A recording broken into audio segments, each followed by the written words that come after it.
It seems like a lot of stores want to skip Thanksgiving this year. Everybody's focused on Christmas, but I've got a lot to be thankful for, and I'll bet you do too. Gosh, my dad made it through cancer. We've had a great season, even though the conditions are pretty dry, and we're having some great hunts this fall.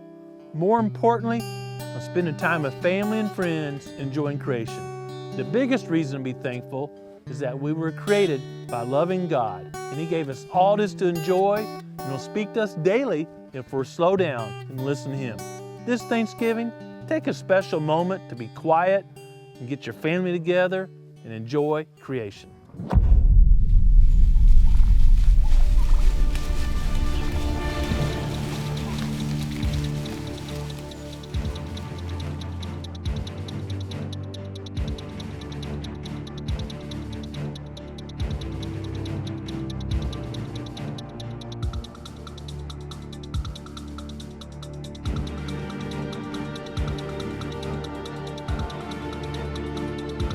Growing Deer is brought to you by Bass Pro Shops, also by Reconyx, Trophy Rock, Eagle Seed, Nikon, Winchester, Dead Downwind, Antler Dirt, Lacrosse Footwear, Blood Sport Arrows, Flatwood Natives, Morel Targets, Caldwell, Hooks Custom Calls, Montana Decoy, Summit Tree Stands, Drake Non-Typical Clothing, Howes Lubricator, Genesis No-Till Drill, Yamaha, Fourth Arrow, Scent Crusher, G5 Broadheads, Prime Bows, and Redneck Hunting Blinds.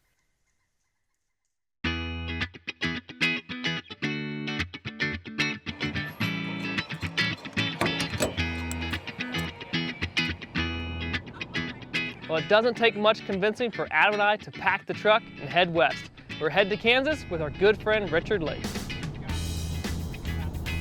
After looking at the forecast, we knew we'd be facing warm temperatures in Kansas, but still felt confident we could fill a tag. We were going to be focusing our hunting efforts close to water, but never imagined just how close we'd have to get.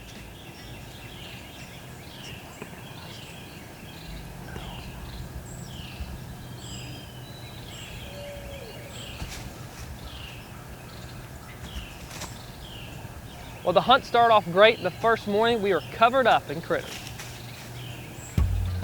There were deer within range at first light. And although this wasn't a shooter buck, it was still good to see a buck on his feet and moving through our area.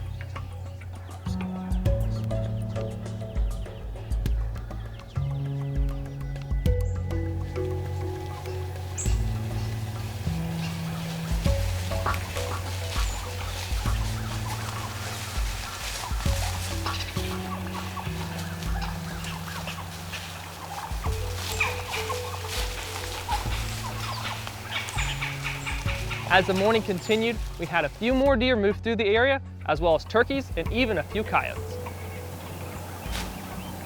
Wow.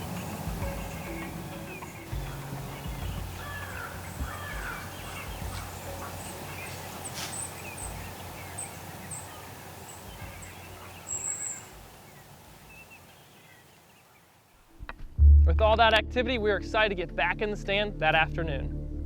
Little did we know we would never make it. During a midday scouting trip on another portion of the property, we spotted a bedded buck. We were out moving blinds, saw a buck bedded in a creek bottom.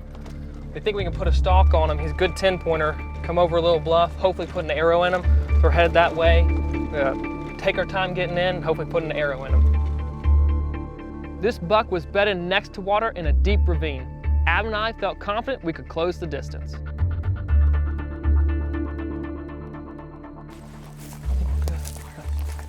Got it, my back pocket.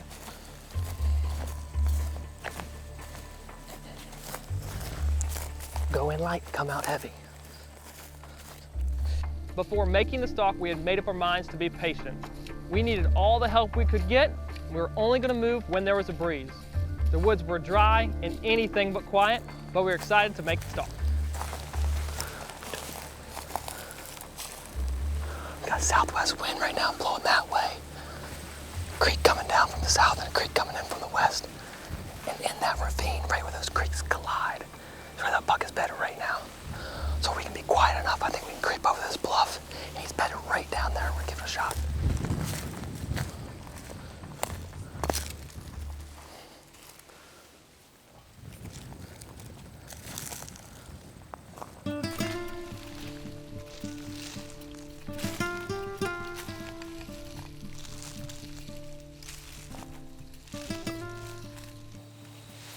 This buck is right over top of this bluff. We've got like 25 yards to go. We're gonna time it right when the wind picks up to make our moves and just inch our way in.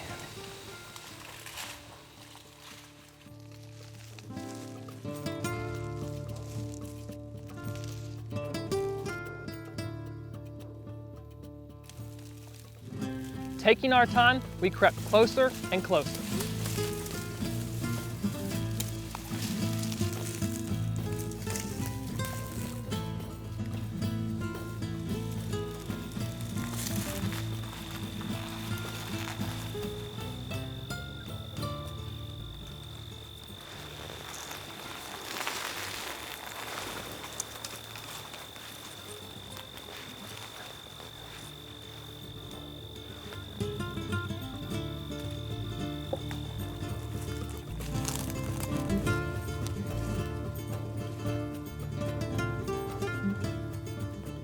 Finally, I had made it, and Adam stayed back just enough on higher ground so he could capture the moment.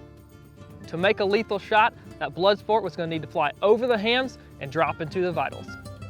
After envisioning the flight of the arrow over and over in my head, I was confident I could make the shot.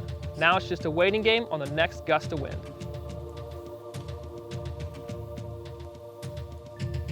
To limit movement, I drew my bow behind the root wad and then stood up for the shot.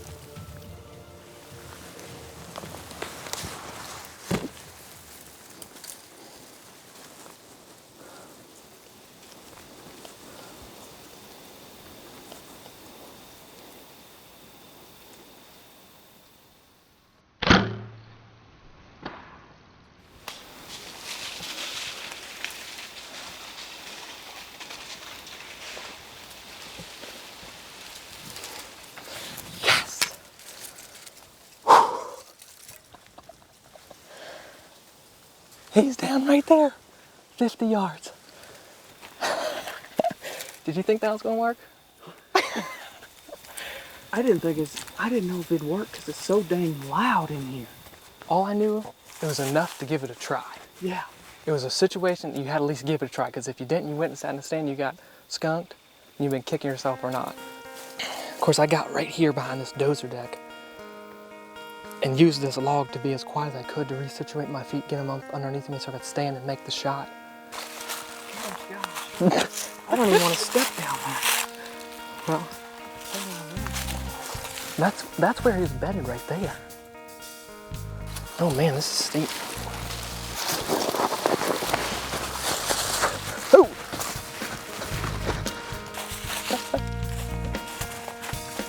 Feel cooler it is? Yeah. It's a lot cooler down here. This is where he was bedded, right here. You can see this impression. It's a big body. But just to the touch, this sand is so much cooler.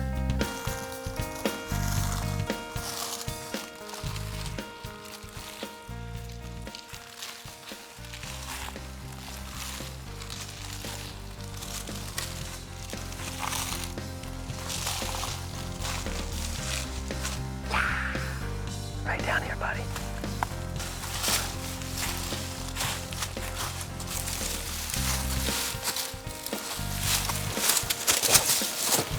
Wind was right for us to put on a stalk. We just took it easy. When the wind would blow, we moved. When it wouldn't, we stayed still, we stayed patient. Crept to within 34 yards up on a bluff above this buck. He was bedded down in the cool where the wind was swirly, so he thought he had the advantage, but we actually did this afternoon. First time hunting Kansas and first day hunting Kansas, and put a tag on him. Man, what a hunt. From the angle of the shot, the Havoc entered the last few ribs, blew through the chest cavity, and lodged itself in the opposite front shoulder.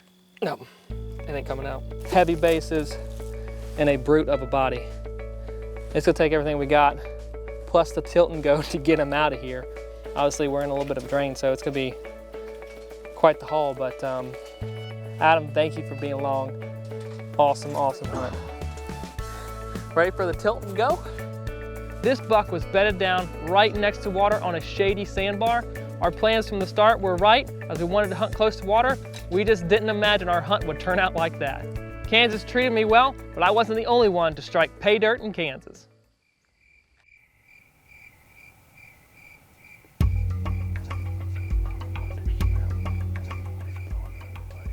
let's check on our pro staff team, Heath and Lindsay Martin. During August, Heath and Lindsay started preparing for this hunt. They positioned some of their redneck blinds and created some food plots using Eagle Seed's Monster Wheat. Soon after germination, deer started using the plots that Heath and Lindsay planted, and the Reconnex trail cameras started picking up pictures of hit list bucks.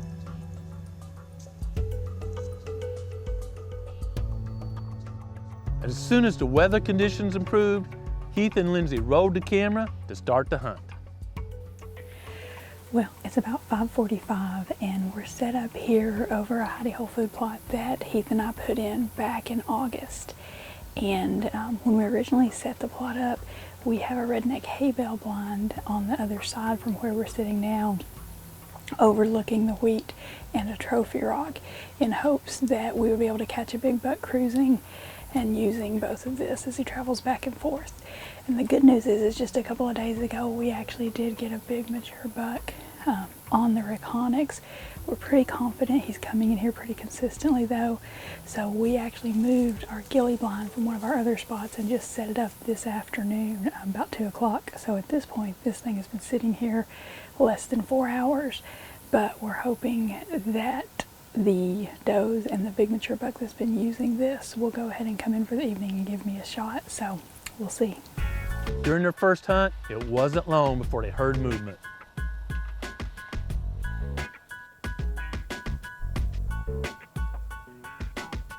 Heath and Lindsay know this mature buck.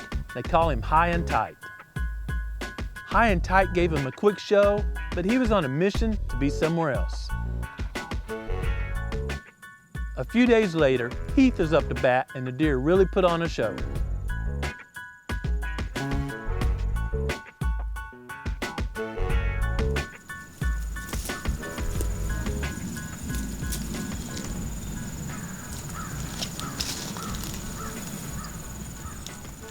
can hear him chomping on acorns and breathing and chomping on the grass.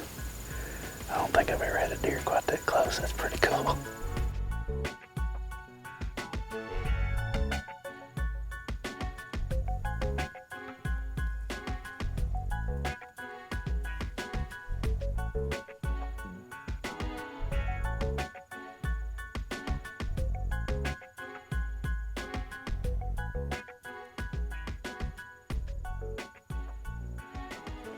Thanks to Reconnex, they know even a big hit lister showed up.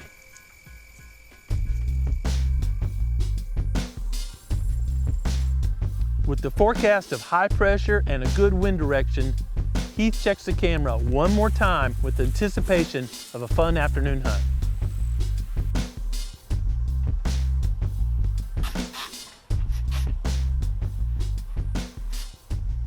No sooner than Team Martin gets settled in and they hear something walking their direction.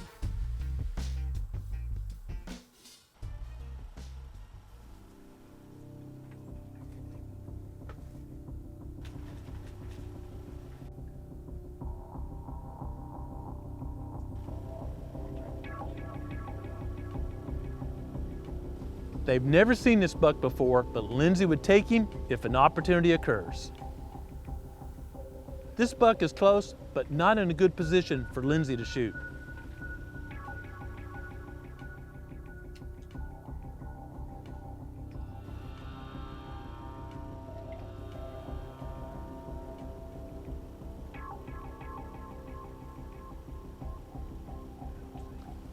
Finally, the buck worked his way into an active scrape, and this gives Lindsay the opportunity she was looking for.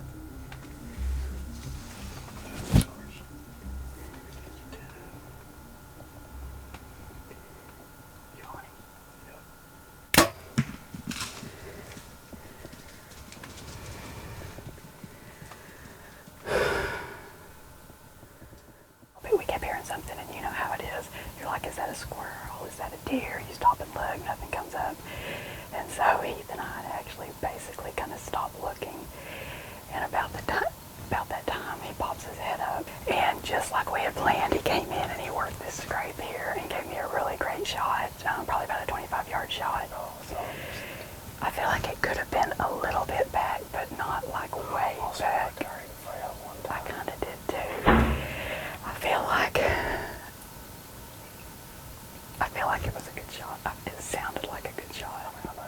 shot seemed a little back, so they wisely give this buck a couple hours before taking up the trail.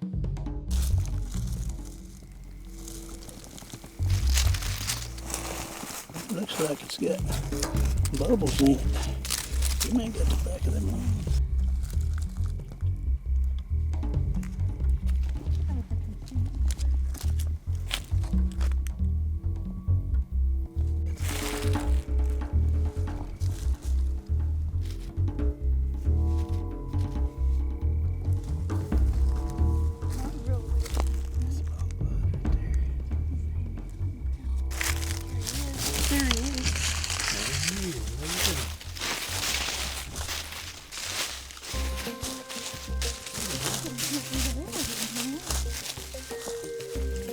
All right, well, we just found him. Really good blood trail. I think I made a pretty decent quartering away shot on him, and so we had a really good blood trail to follow.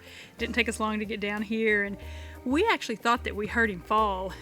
It was a fatal shot. He went down pretty quickly after I shot him, so I'm proud of him.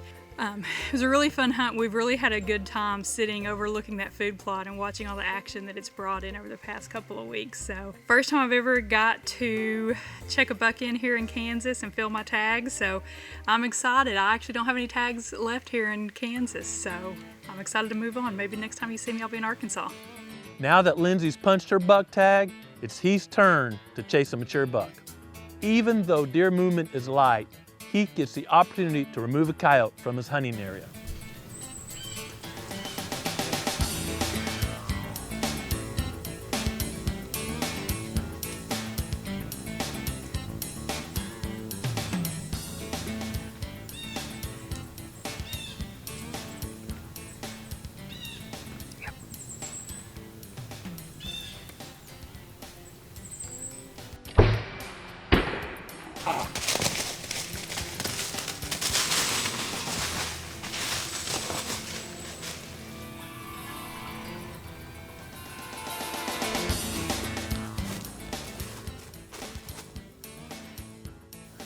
Well, no big bucks for this morning, but we got a good predator on the ground, so we'll probably save a few fawns, and I'm sure some turkey potes this next spring, so I feel like we did our duty this morning. The next day they're back at it, but this time they've got a new addition to the crew.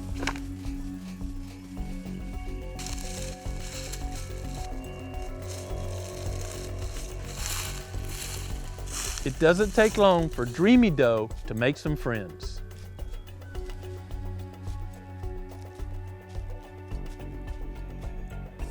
Decoys can be a great tool for bow hunters. They often encourage deer to close the distance and offer a bow hunter a better shot. But it's even more fun when a big buck comes in and challenges that decoy. Awesome hunt, Heath and Lindsay. I can't wait to see how the rest of your season goes.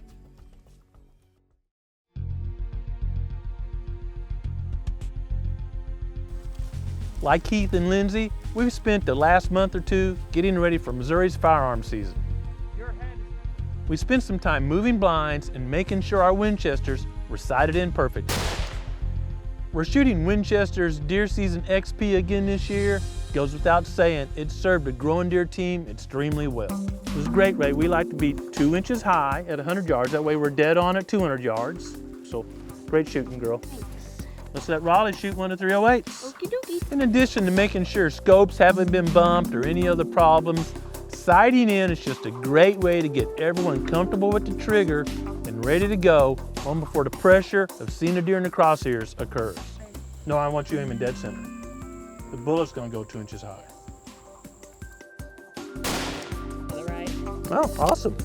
I'll shoot another, see how it groups, okay? Do exactly the same thing.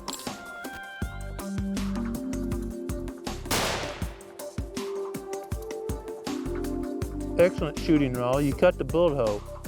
Guns are sighted in. Just as importantly, everyone got plenty of practice rounds in and are very confident. Can't wait for gun season opener.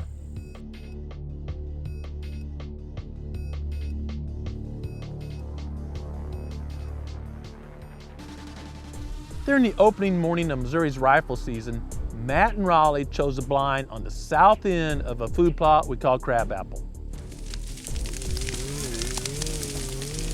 You may recall we did a lot of work in that plot this summer, and recently I had a great encounter with some hit list bucks out of one of the redneck blinds there. Adam had seen a dandy 3-year-old he calls Early Bird, and I had seen Handy at the far end of the plot.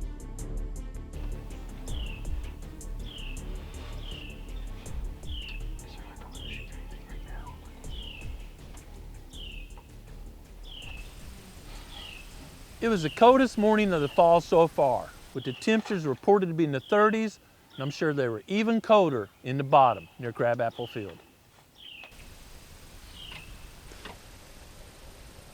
The morning started off great as deer entered the field at first light. They expected to see even more deer as the sun got up and melted the frost off the forage. Oftentimes deer will wait till the frost leaves forage before they start feeding.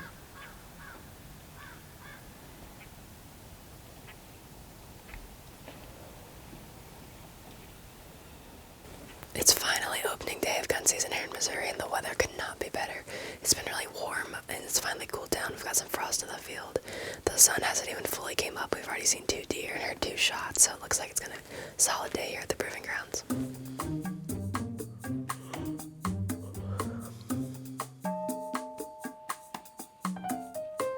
Once the frost left the broadside, more deer entered the plot. Raleigh and Matt were focused on a fawn feeding about 30 yards from the blind when Matt noticed a large body further in the plot. Oh yeah, I'll take that one.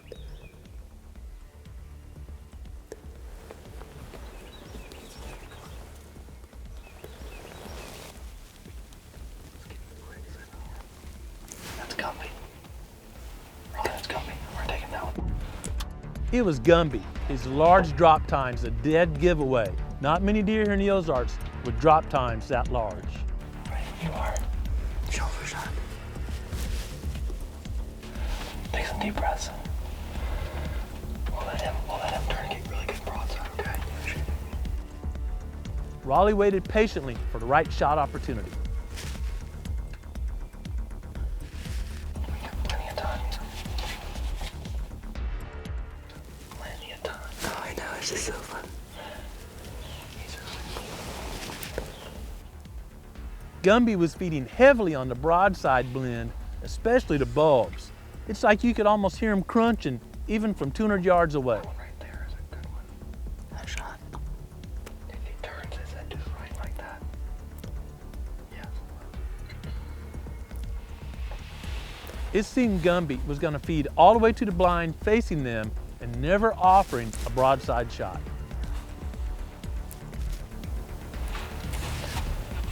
There's a good one right there if you want that. Should I? Okay, like definitely up there. I'd go ahead and take a shot at like shoot, like right above his leg. Above his leg, yeah. Break the center mass of his shoulder. Alright. Come on. I'm on him. Got it, Raleigh. You got it. You got it.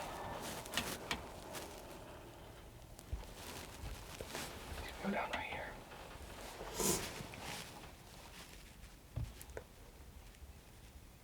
Nice shooting, Raleigh. Gumby's down in the plot, and once again, the deer season XP serves us well. Oh, that doe's right there. 2 for 1. Doe stayed in the plot even through all the crashing, the Gumby going down. So Raleigh jacks another shell in, puts the crosshairs on some more venison.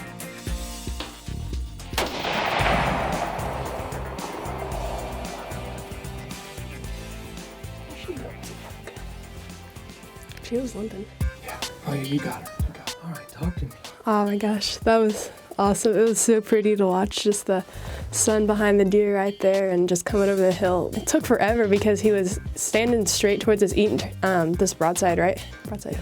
Yeah, the whole time, and so he gave us a shot maybe once, but moved too quick, and so finally he kept turning a little bit more towards us, and we took the shot, took a few steps down the hill, and he's down. So excited to go see that. Oh, girl, that's an awesome deer. That's a 5.5-year-old buck. Oh my goodness. Gumby. That's Yeah. awesome. He got his sheds from the past 2 years. That's so cool. Besides the drop tine, not at all. This is the field where I killed my first like big deer, kind of. I thought it was huge at the time, but it's not that big. And then you just got a doe too, right? Yeah. 2 for 1 type day. That's so exciting. Quick morning. Quick.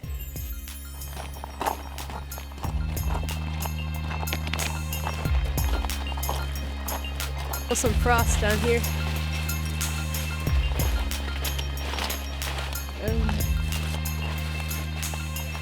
What have you done, girl? Oh my goodness. My goodness. He's a big one. He's got big body. You can see where like he scraped a little here. Just an awesome morning out in the woods. Just super pleasant, really quick hunt. Has a really unique set of antlers with this drop tine back here. I haven't killed anything with a drop tine like that before, so that'll be fun to have mounted.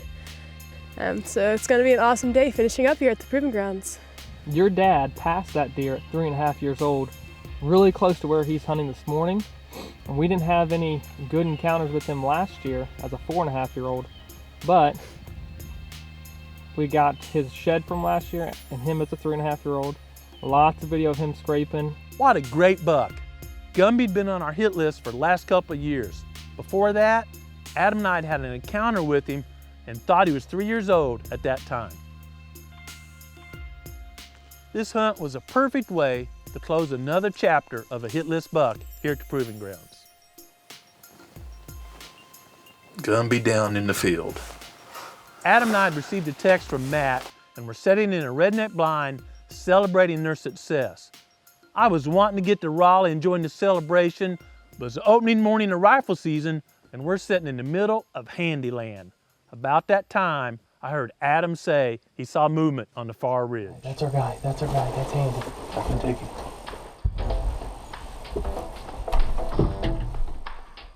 You don't have to tag a hit list buck to enjoy creation. Whether you're outside working or simply taking a relaxing walk, slow down and listen to what the Creator is saying to you. Thanks for watching Growing Deer.